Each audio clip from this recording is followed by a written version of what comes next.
So defence sector কেন পড়ছে, একটা বড় কোয়েশ্চেন, অন্তত আজকের ডেটে তো বড় কোয়েশ্চেন। তো নাম্বার ওয়ান রিজন হচ্ছে যে প্রফিট বুকিং হচ্ছে। যারা বড় ইনভেস্টর আছে তারা যেটা বুঝতে পারছে যে হ্যাঁ, যতটা অর্ডার পাওয়ার দরকার ছিল অলরেডি পেয়ে গেছে। এখন যেই নেক্সট লেভেলে অর্ডার পেতে পারে তার যে প্রসেসটা একটা স্লো, এটা তারা অ্যাজিউম করছে, দ্যাটস ওয়াই তারা একটা প্রফিট বুক করছে।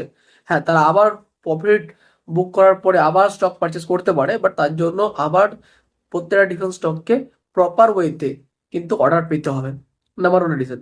নাম্বার টু হচ্ছে যে delay in এক্সিকিউশনস।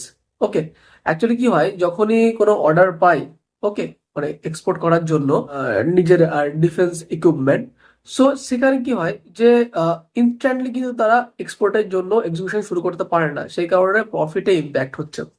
And next point হচ্ছে, যেমন ম্যাক্সিমাম অ্যানালিস্ট আছে, যেমন এক্সাম্পল ব্রোকার হতে পারে, হ্যাঁ, বড় বড় এজেন্সি হতে পারে, তারা কি বলছে যে ডিফেন্স স্টকগুলো ওভার ভ্যালুড হয়ে গেছে।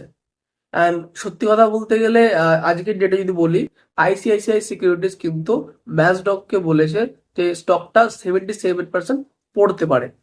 But be honest, last 3-4 bar already তারা প্রেডিক্ট করে দিয়েছে 2023 থেকে। এখনো পর্যন্ত ম্যাচডক কিন্তু তেমন কোনো রেজাল্ট প্রডিউস করেনি যে হ্যাঁ এত পার্সেন্ট ডাউন যাবে তো অত পার্সেন্ট ডাউন যাবে, এমন কোনো ব্যাপার নাই। ওই সামান্য টেম্পোরারি হয়তো ডাউনে গেছে, বাট অটোমেটিকলি রিকভার করে দিয়েছে।